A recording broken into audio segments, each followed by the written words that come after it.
spoken about thousands of college classes. Okay, there's two things I say that piss off the professors. Okay, here's number one. Okay, I tell them college is for eliminating what you don't want to do. It's not for deciding exactly what you want to do. You'll figure that out once you get a job. Okay, because reality is different than your perception. But as you go through college, you're going to go, you know, maybe you're not going to be a neurosurgeon. Maybe you figure that out yet, or is that still possible? That was never on the table. Okay, good. So you've already eliminated that. So you can cross that off. That's good. You might have figured out you don't want to be a sports management teacher at a high school. Is that correct? Yes. Yes. Not that there's anything wrong with that. But you might have figured out, okay, this while it's a cool class, it's not for me, right? So anyway, so as you go through college, you're going to have a major. You're going to do different things. You're going to slowly start to focus in on when you graduate. You're going to get a degree in something. Okay. Now, the more you do during college that is somewhat related to your profession, the better prepared you'll be. Okay. So like I said, what did I learn during my college career? That I didn't want to be a sportscaster. Why? Because I did 2 internships. If I wouldn't have done those internships, you know what I'd have done? I'd have graduated, and then I would have taken a job as a weekend sports anchor in Billings, Montana, because I remember this job was open. So I always remember that. I was going to be a weekend sports anchor in Billings, Montana for $12,000 a year. Because that was a job that was open in 1992. So I'd have moved there. I'm not sure Kelly, my wife, would have gone with me, and we got it done on my own. Moved there to chase my dream, and then I would have found out after being there for 6 months that the job sucks. Then I'd been looking for something else when I was in Billings, Montana. So luckily I found that out while I was still an undergrad. Okay. So that's what I mean by, when you go to college, get involved in other stuff. Do something related to whatever you're interested in doing. Okay, because you'll learn more about it, and you'll slowly start to, like I said, start to eliminate stuff that you don't want to do. So that when you do graduate, then you have a step ahead of those other people. Then you're going to go in, and then you still might get a job and be like, this is going to be awesome. I love banking, finance, this is great, I'm going to do that. Then you figure out, okay, that sucks. I'll do something else. That still happens, okay? But you can start to narrow that down. The second thing I always said in college classes that gets the professor's office, I always said, don't go to grad school right after you get your degree, because that's a crutch. So all the college kids would be like, really? And all the professors would be like, all pissed off at me. Because I know too many people that do that. Then they get done with grad school, they still never had a real job. So they put themselves in so much debt from grad school. Then they go get a job in that, and then they figure out that they don't want to do that. Well, get your undergrad degree, go get a job, and then if your career requires you to get a master's degree, then go get it. If not, don't go to grad school. Okay? Nobody needs $50,000, $60,000 in debt. Nobody needs that nor wants it. So anyway, that's way ahead for you guys, but since I had said there were 2 things that kind of pissed me off, I thought I'd share those 2. So what do I do now? So with Learfield, as Mr. Frederick said, we've got lots of different divisions. If you go back, let's go up to what we do again there, please, sir. So we'll just leave that up there. So at the top, you see the, we'll scroll down to collegiate relationships. So we have the collegiate relationships, so the multimedia rights, Campus Plus, and national sales. So the multimedia rights is what I oversee. So I have 14 schools that their general managers report to me. Okay, and so we work on sales, we work on basically reaching their sales goals is what I try to help them. And so we do that. Campus Plus is what we do where the universities now have gotten onto this, they like the president's office. Well, what if we sold sponsorships too? That included like the dorms, like so every time somebody walked out of a dorm, let's say there was a big Ford logo, Ford Auto logo. So if you walked out of your dorm and over a Ford logo for the entire year, Ford is probably going to get implanted in your brain, okay? Good or bad. But, so the Campus Plus is tying those relationships into the whole campus.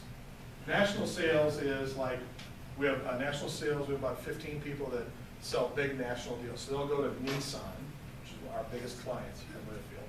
They'll go to Nissan and say, how about we sell you 130 campuses? And they're like, oh, we want 90 of those. Okay, great, that's $40 million. So it's that type of sale. All right, so scroll down to the next one, ticket sales. You make it seem so casual with these big numbers. Yeah, it's not. It's just $40 million. It's more difficult than that. Yeah, good point. Good point. Yeah. All right, ticket sales. Let's go down to the next one. There we go. Okay, so We have, one of the things we offer our campuses is if they want to, we'll, instead of them selling the tickets, they can hire us. We'll put a staff in there and we'll sell the tickets. Again, you take a fee of that, 30%, something like that. But we have a staff that goes in. We go in and, hire the 4 of you to go sell tickets for payment. What would you do all day? You pound the phones, try to connect with people, sell tickets. It's a grind, it's a hard job, but it's a way to get for people to get into schools. Mogo Interactive is a company that we bought that does interactive advertising on websites, both on your handheld device and on a computer. And then Pacquion is a ticketing company that we bought that runs ticketing software inside all the athletic departments. And so you can track who's using your tickets, when they're using them, how many games did they come to, processes all that information. So you can have, you can find out if A&M has 70,000 football season ticket holders, but only 58,000 of those are used on a regular basis. You can reach out to those 12,000 that aren't using them and find out, ask why they're not using them. So.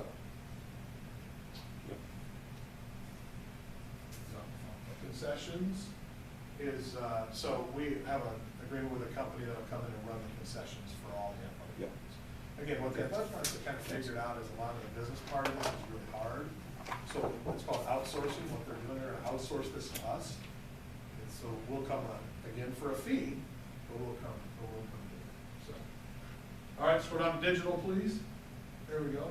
You mentioned sidearms. So sidearms is a cool story. It started with a guy at Syracuse, a professor at Syracuse, and a couple of grad students decided to start a website company. We're going to do this, and we're going to go over to the athletic department of Syracuse, the Orange, and see if they'll let us run their website for free.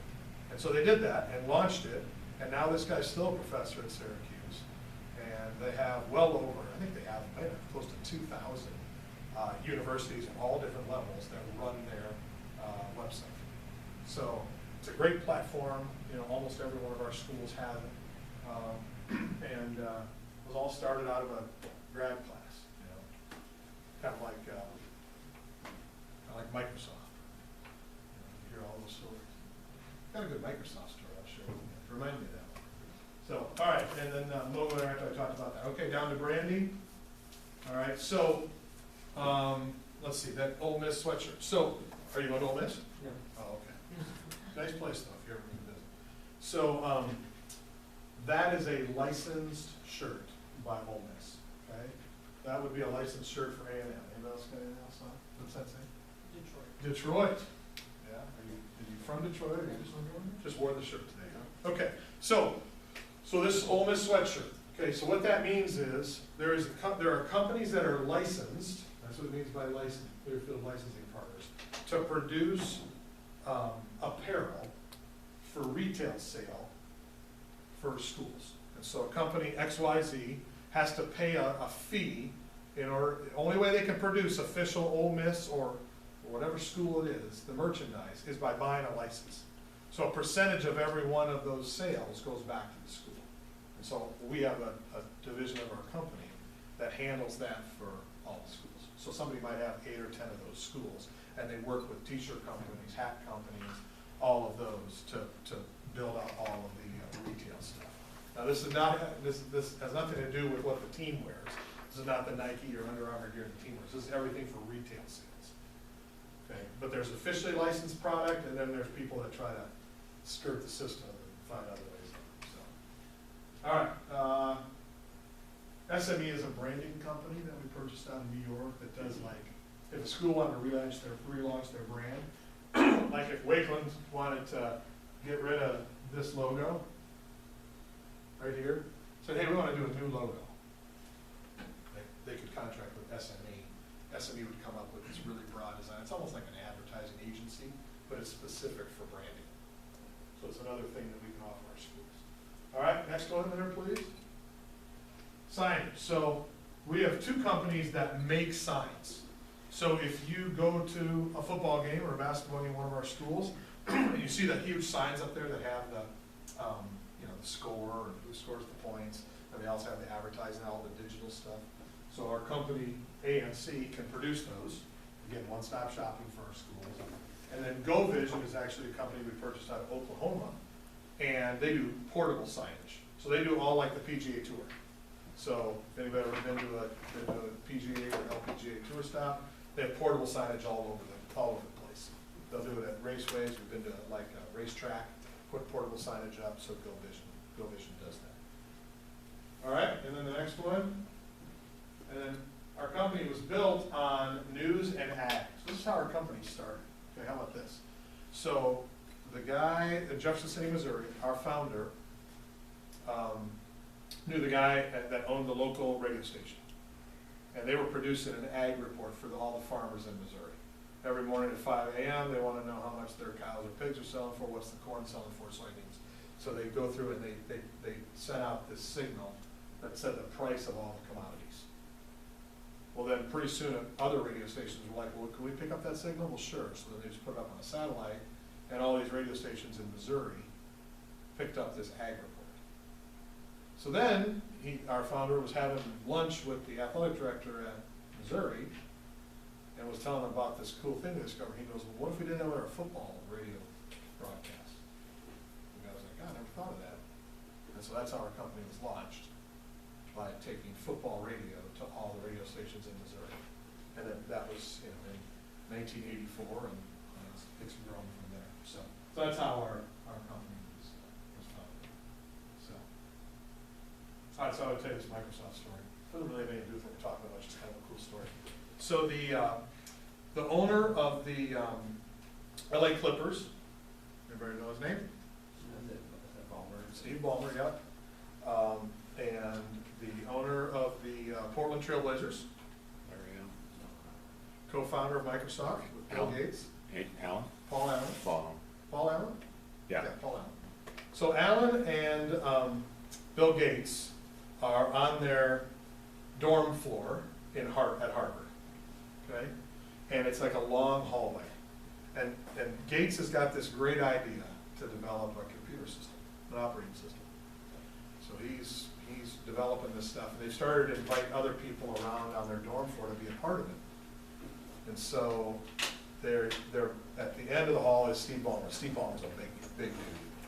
So Steve Ballmer, the two of them launch this thing, get it rolled and all this. You know, I guess there's lots of these happening at Harvard. So it's like, how did everyone else miss on this $1 billion opportunity? Well, they had 40 to pick from, and some picked the right, and others picked ones that didn't work at all. So, but they were bugging Ballmer about joining this company that they were going to launch, and he was like, no, it's a stupid idea. You guys don't know what you're talking about. Yeah, he's the one telling us the story. So, so he says, I said, no, I don't want to talk to you guys. You guys are a bunch of nerds, you know, over there. And so they're like at the end of the hall. And so he says this is their sophomore and junior year. They're all living in the same place. So he says, the whole sophomore year they're bugging me. He says, about midway through junior year, he says, I come on the dorm floor and there's like a rustle down at the other end. And he says, and I go down there, some guys I don't know, and they're like picking on Gates and down, and he says it kind of gets a little physical. So he says, I kind of jump in there and kind of throw one guy against the wall and get them to leave the dorm floor and all this. And he said, they were like, thank you so much, you guys saved us, He says, yeah, whatever, you guys are a bunch of nerds. And they said, Bill Gates said to him, he said, this is kind of a sign that, we think you should actually, join us. And he's like, no, he says, forget it, I'm done with that. So he said he graduates, and he gets a note, like months afterwards, from Bill Gates sent to him, saying that, Paul and I still want you to join. We'll always remember how you stuck up for us. We'd like you to stick up for us again. So, he was like, I didn't really have much going on. They were going to give me a little bit of salary. So I finally joined them. So, and then he was president and CEO after Bill Gates for 20 years, and multi-billionaire, bought the Clippers, so he's doing fine. But it was funny to hear him tell the story that he said, I never paid him much attention because they were such nerds until I had to stick up for him in a fight in the hallway of their dorm. He said, if that wouldn't have happened, I'd have never been the president and CEO of Microsoft. So I was like, that's a funny story. What are the chances of that? So there you go. There's your Steve Ballmer weird Microsoft story. directly from people, so.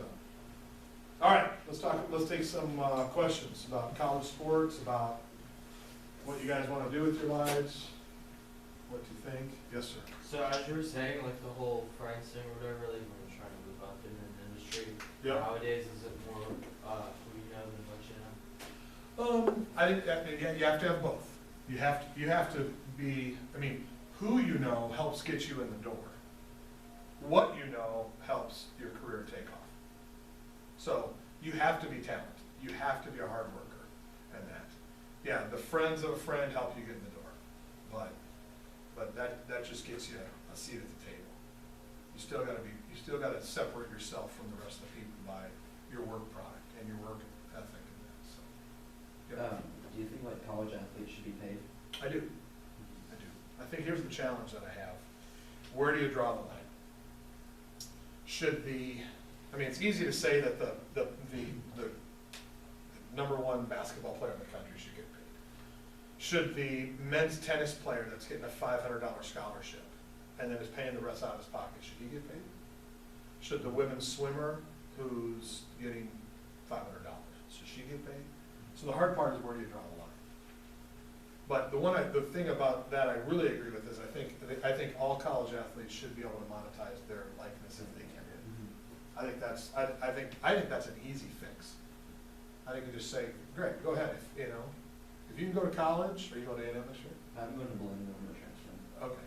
So if you can go next year there and you can go, run advertising on the local TV station and make $10,000 and not jeopardize your eligibility, I don't think that helps you become a better athlete. Just allows you to do what somebody next to you might be able to do because she's not an athlete. I mean, so it's just, that's the part I don't understand. So that's the easy answer, that part. The other thing, like I said, I agree that we should find money for student athletes. I don't agree that they're poor. I know, you gotta remember, so at the Division I level, if you're playing football or basketball or volleyball, something like that, you get a full ride scholarship. You get, everything paid for, tuition, fees, room, board, books, and you get about $1,100 every month in a living allowance. So it just depends on what you're spending that $1,100 on. Unfortunately, I know a lot of guys who weren't spending that $1,100 on stuff they should be spending. That's a lot of beer, tattoos, earrings, it's Buffalo Wild Wings every third day. So, yeah, so all of a sudden, so it's like, that $1,100 is supposed to help you live, not, so, good question. And that's the question I get asked every place I go. So you were a communications major. So Yes. if they go into the business and they're taking a lot of business classes, what other classes should they fill their schedule with that are gonna help them? Yeah, I think having a well-rounded education is really important. So I'm a big fan of marketing, okay? I'm a big fan of kind of analytics type stuff and that. Here's what I do know, okay? Most people don't sit in here and say, I'm gonna get into sales, okay? But I can promise you this, okay? Sales is a great job, okay? Especially for an athlete, because it's competitive. You're in charge of your own success or failure, okay? You can make a bunch of money. Most of the time you control your own schedule, all right? It's hard work. Athletes are used to that, okay? And there are a lot of jobs. That's the best place. There's a lot of jobs there. Because people that can sell are worth their weight in gold. So take a sales class when you go to college. Right? Even though you might think, I'm never going to do that. I didn't think I was going to be in sales. Okay? I've had multiple jobs in sales. Now I'm in kind of sales management. But I still go on sales calls with our salespeople when I go out in the field. So it's a great way to work with people. And like I said, you can make a lot of money. And that's job security. When a company's going through tough times, the last people they cut are the salespeople. Because you're bringing in money. You're not just an expense, like accounting or marketing or administrative stuff, whatever it might be. Those people aren't bringing any money. The only people that are bringing money are salespeople. So there's job security there. All right, what other questions? Go ahead. Are you guys still trying to get more colleges to be a part of Learfield? And if so, what's the biggest one? Yeah, so we have a competitor called IMG, And they have about the same number of colleges,